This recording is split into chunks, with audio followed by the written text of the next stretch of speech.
Good morning to everyone.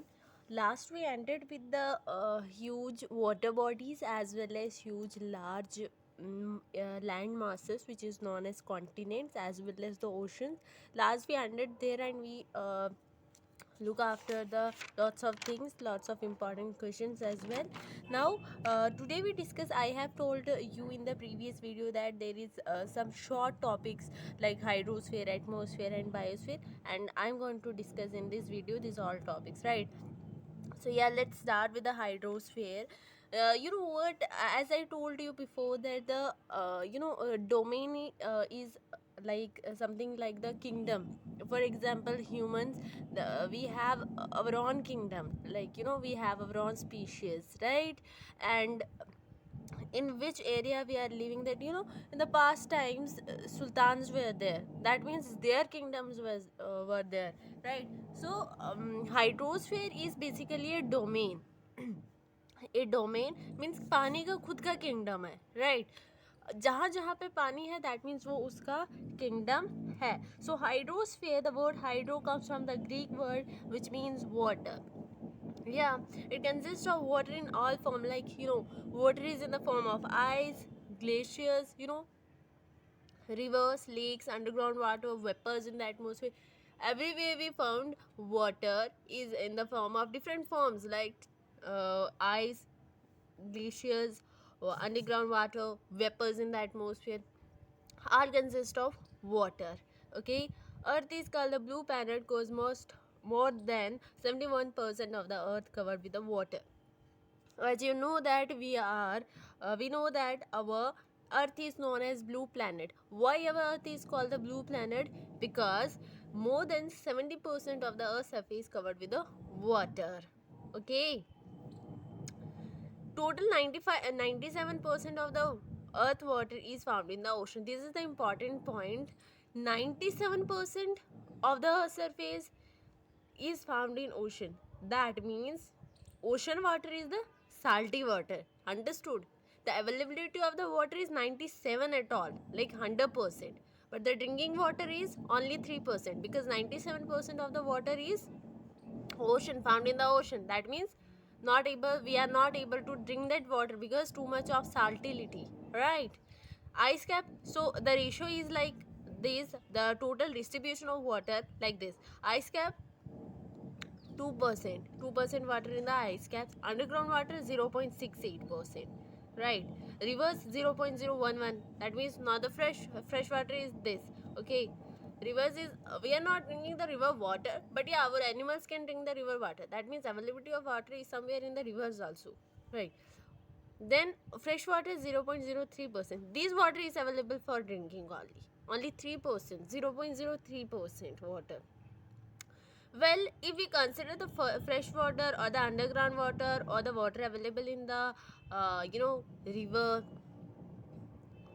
total water available in the earth for drinking is only 3%. Rest of the water is found in the ocean. So we are not able to drink the water. Cool. This is all about the hydrosphere. Hydrosphere is something we are talking about the water. Anywhere we found the water, anywhere the domain of water is there, we consider as the hydrosphere. Cool. Then atmosphere. What is atmosphere? The word atmosphere comes from the Greek word which means vapor. Vapor or the steam. It is a thin blanket of air that envelops the earth. What is atmosphere basically? Atmosphere is an envelope, or atmosphere is a blanket which surround our which surround our earth, planet earth. It protects us from the UV rays coming from the sun.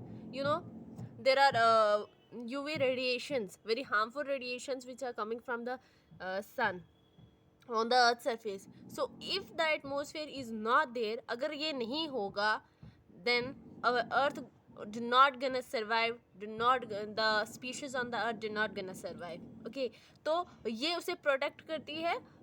It doesn't mean कि हमको races नहीं पहुंचती हैं races, but only 1%.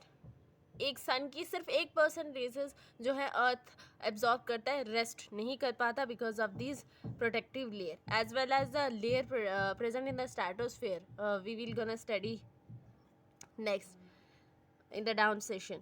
So it provide us the level temperature and air to breathe. Yes, you know, atmosphere has lots of air like nitrogen, oxygen, carbon dioxide, argon, and other rest of the gases which are responsible for the survival of human being. It extend up to the height of about 16 kilometer, and this extension is from the sea level, because whenever we are measuring anything from the sea level, we are taking the sea level as a zero, then above the sea level we are measuring the thing. So it extend up to the height of about 1600 kilometer. It is composed of, yes, as I told you, it can composed of nitrogen 78%, then oxygen how much percent? 21%.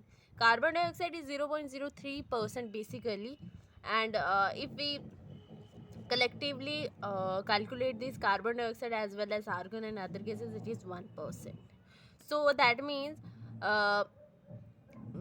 21% of the oxygen we are using, human beings using this, all as well as plants also using somewhere this. Okay, carbon dioxide, we are not using the carbon dioxide because we are only exhaling it. And yeah, nitrogen, we are not taking in nitrogen because nitrogen is only taken up by the plants. And the production, इसका ये कैसे बनता है?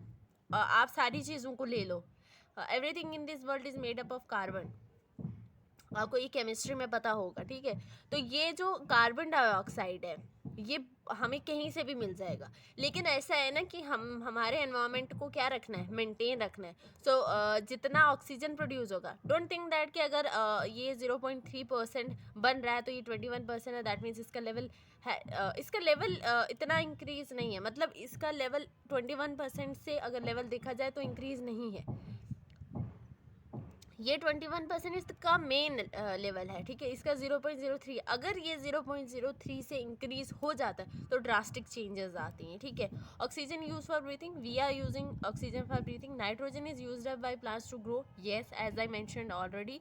Carbon dioxide help to absorb the heat radiation. What is the role of the carbon dioxide? To help to absorb the heat radiations by the sun and keep the planet hot. If this carbon dioxide is not there, what will gonna happen? It's a basically a gas which absorb the heat radiations. ये heat radiations जो सूरज से आने वाली किरणें उनको absorb करता है और हमारे planet को warm रखता है, ठीक है? warm रखता है. Next, layer of the atmosphere. मैंने आपको कहा था कि मैं लेयर्स आपको बताऊंगी, एटमॉस्फेयर की लेयर्स. तो एटमॉस्फेयर की लेयर्स किस चीज़ पे बनाई गई हैं, कंपोजिशन वो किस चीज़ से बनी है बेसिकली वो, और उनमें वहाँ पे टेम्परेचर क्या क्या है. क्योंकि आपको पता है जैसे हम हाइट पे जाते हैं वैसे वैसे एल्टीट्यूड पे टेम्परेचर डिक्रीज़ होने लगता है, तभी तो हम जब पहाड़ी पे चढ़ते हैं हम लोग हाँफने लगते हैं, ठीक है? हम क्योंकि वहाँ पे ऑक्सीजन कम होता है, तो और टेम्परेचर वहाँ पे क्या जाता है, माइनस में चला जाता है, ठीक है? Temperature first is the troposphere. First layer is the troposphere, इसकी height 13 kilometre from the sea level. Second is the stratosphere जिसकी हाइट 50 किलोमीटर है. Then mesosphere 80 kilometre. Then thermosphere 80 to 400 kilometre. And exosphere above 400 kilometre. इनके बारे में और भी है, सिर्फ यहाँ पे मैं आपको बता दूंगी कि स्ट्रेटोस्फेयर में हमारी ओजोन लेयर होती है, जिस ओजोन लेयर हमें प्रोटेक्ट करती है फ्रॉम द यूवी रेडिएशंस, ठीक है? हार्मफुल रेडिएशंस को नहीं आने देती है, एब्जॉर्ब कर देती हैं, ठीक है? स्ट्रेटोस्फेयर. और इसको गुड ओजोन यहाँ पे प्रेजेंट होती है, ठीक है? Good ozone. देन इन सब के बारे में डिटेल हम नेक्स्ट जो हमारी नेक्स्ट क्लास होगी ना वहाँ पे पढ़ेंगे, ठीक है? दैट मीन्स ये 6th का है, 7th के NCERT में पढ़ेंगे इनके बारे में डिटेल्स, ठीक है? क्योंकि हमें बेस को लेकर चलना है. Next, the density and the temperature decreases when move upward. या मैंने वो ये कहा, टेम्परेचर और डेंसिटी दोनों कम हो जाते हैं जब हम हाई एल्टीट्यूड पे जाते हैं, ठीक है? आपने देखा होगा जो क्लाइंबर्स होते हैं, जो पहाड़ियों पे चढ़ते हैं, माउंटेनियर्स होते हैं, वो सिलेंडर्स कैरी करते हैं अपने साथ. क्यों? Because availability of oxygen on the height is 0, alright, and the temperature 0. तो हम लोग नहीं ले पाते, तो ऑक्सीजन कैरी करते हैं, वहाँ पे टेम्परेचर डिक्रीज हो जाता है और साथ में क्या होता है, साथ में ऑक्सीजन नहीं होता. Next a topic called the air pressure. Air pressure क्या होता है? आपको पता है कि कोई भी चीज़ है अगर किसी दूसरी चीज़ पे दबाव डालेगी तो वो उसका प्रेशर कहलाया जाएगा. तो अब यहाँ पे हम एयर प्रेशर की बात कर रहे हैं क्योंकि तो फिर क्या है कि प्रेशर, जो एयर का वेट प्रेशर लगाती है अर्थ सरफेस के ऊपर, उसे एयर प्रेशर कहा जाता है. आपको पता है कि हमारी एयर कहाँ से कहाँ मूव करती है. जिस तरफ एयर का बहाव ज़्यादा होता है, मतलब एयर ज़्यादा होती है, वहाँ से लोअर की तरफ, anything moving from the high concentration toward the lower concentration, right, ये तो आपने पढ़ा होगा. तो कोई भी चीज़ इसी तरह मूव भी हाई टू लो प्रेशर की तरफ मूव करती है. एंड इसी movement of air from high to low pressure is known as wind. What is wind? Basically wind is a moving air from high to low pressure. Last है इसी chapter का, last है biosphere. देखो biosphere क्या है? वो वाला domain जिसमें बाकी के 3 डोमेन आते हैं. दैट मीन्स हमने लिथोस्फीयर पढ़ा. Lithosphere is what? Basically domain of land, right. उसके बाद हमने वाटर पढ़ा. वाटर क्या अभी पढ़ाया? Hydrosphere, domain of water. उसके बाद एयर पढ़ा अभी, एटमॉस्फेयर, ये डोमेन ऑफ एयर है. बायोस्फीयर में एक्चुअली ये तीनों डोमेन आते हैं, ठीक है.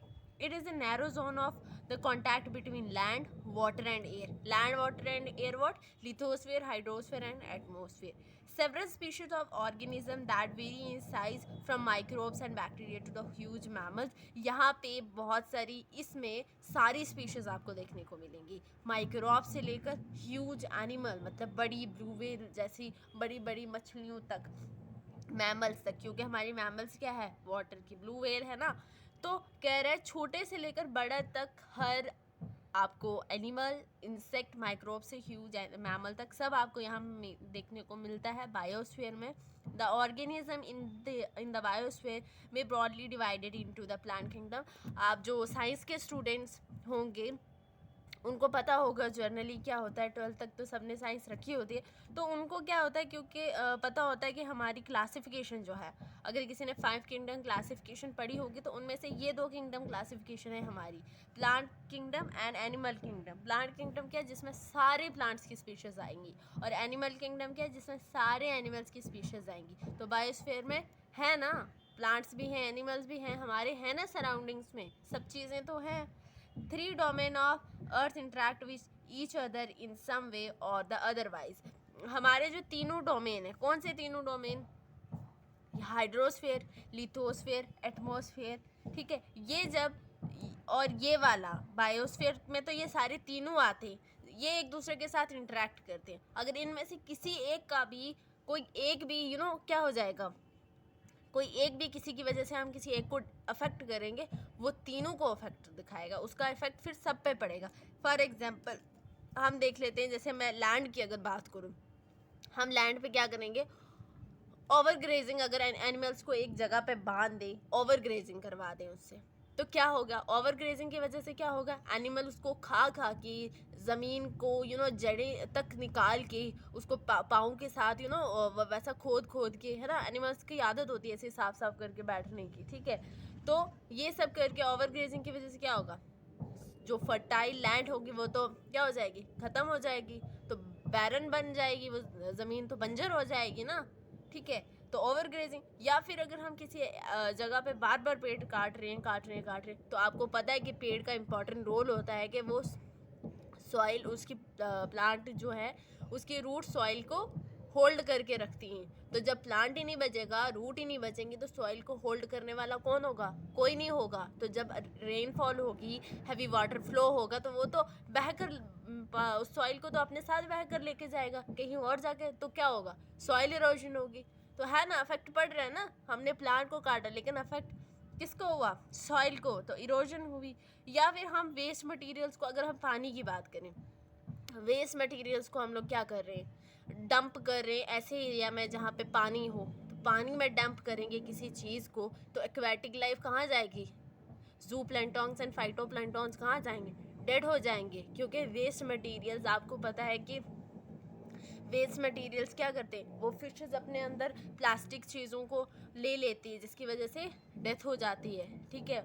और बीओडी का लेवल इंक्रीज़ हो जाता है। अब बीओडी क्या होता है, ये होता है बायोलॉजिकल ऑक्सीजन डिमांड, ठीक है। पानी में जब हम वेस्ट मटेरियल को ऐड करते हैं तो जो क्या होता है, वहाँ का ऑक्सीजन होता है, वो ऑक्सीजन का लेवल डिक्रीज़ हो जाता है, क्योंकि बाकी जो हम चीज़ें ऐड करते हैं ऑक्सीजन एब्जॉर्ब हो जाता है, ठीक है। तो प्लांट्स वहाँ पे डेड हो जाएंगे तो ऑक्सीजन की डिमांड तो ऑटोमेटिकली इंक्रीज़ हो जाएगी। तो ऑक्सीजन की डिमांड इंक्रीज़ होना वाटर में बीओडी कहलाता है। और इसी को यूट्रॉफिकेशन भी बोलते हैं, क्योंकि एल्गल ब्लूम हो जाता है वहाँ पे, ठीक है। ये साइंस का कॉन्सेप्ट थोड़ा सा आ गया है बीच में, बट मेरा कहने का मतलब है कि इन शॉर्ट कि आप अगर कोई भी गंद डालोगे रिवर में, लेक्स में, तो उससे आपका एक्वेटिक लाइफ डैमेज होगा, ठीक है। या फिर आपका इंडस्ट्री से जो भी धुआं वगैरह लिखता है, या अगर इंडस्ट्री से ना भी निकलेगा तो हम लोग जो प्लास्टिक अपने घर में जलाते हैं, ठीक है, या व्हीकल्स हम लोग चलाते हैं, उससे क्या होता है, एयर पोल्यूशन होते हैं। हम तो गाड़ी लैंड पे चला रहे हैं, लेकिन पोल्यूट कौन हो रहा है, हवा हो रही है ना। तो दैट मीन्स ये तीनों इंटरकनेक्टेड हैं। अगर एक को भी हार्म करेंगे हम लोग तो उसका दूसरा ही इफेक्ट हमारे दूसरे डोमेन पे बढ़ जाएगा। उसके बाद अगर हम लोग जब एयर पोल्यूशन होगी, तो air pollution is what, basically pollution is what, anything in the excess amount call the pollution. कोई भी चीज़ अपनी मेन जो उसकी परसेंटेज है उससे इंक्रीज हो जाएगी तो वो पोल्यूशन में आ जाती है, ठीक है। तो पोल्यूशन हो गया, दैट मीन्स गैसेस का लेवल इंक्रीज हो जाएगा, कार्बन डाइऑक्साइड इंक्रीज हो जाएगी। तो कार्बन डाइऑक्साइड इंक्रीज या any gases in the atmosphere increase lead to the global warming. And global warming होगी, ग्रीन हाउस इफेक्ट होगा तो ग्लोबल वार्मिंग होगी, ग्लोबल वार्मिंग होगी तो फ्लडिंग होगी, फ्लड होगी तो फिर कोस्टल एरियाज डैमेज होंगे। मतलब आप देखो कि एक को अफेक्ट करने से कितना अफेक्ट हो रहा है। इसका यही है कि हम लोगों को क्या करना है, अपने एनवायरनमेंट को बचाना है कैसे भी, ठीक है। तो ये यहाँ चैप्टर ख़त्म हो गया है। आई होप आपको सब कुछ समझ में आया होगा। जो पॉइंट्स मैंने यहाँ पे आपको लास्ट पे बताए वो मैंने यहाँ पे मेंशन किए हुए हैं, ठीक है। तो मैं आपको बता देती हूँ, ये पॉइंट्स मैंने यहाँ पे मेंशन किए हुए। देखो, ओवर कटिंग से क्या, ग्रेजिंग से इरोजन हो जाएगी, वेस्ट मटेरियल को डालेंगे तो डैमेज हो जाएगा, जो इमिशंस होंगी डिफरेंट इंडस्ट्रीज से या थर्मल पावर प्लांट से, व्हीकल से, तो एयर पोल्यूशन होगी, तो जिसकी वजह से इंक्रीज़ होगा डिफरेंट गैसेस का, ग्लोबल वार्मिंग होगी, ग्रीन हाउस इफेक्ट होगा, फिर फ्लडिंग होगी, ठीक है। तो दैट मीन्स इनका एक डोमेन को अफेक्ट करेंगे तो सारे डोमेन अफेक्टेड होंगे। So I hope you understand all whatever I taught you. Thank you so much and keep supporting and keep loving. That's it. Rest next chapter I'm gonna teach you in the next lecture. Thank you so much.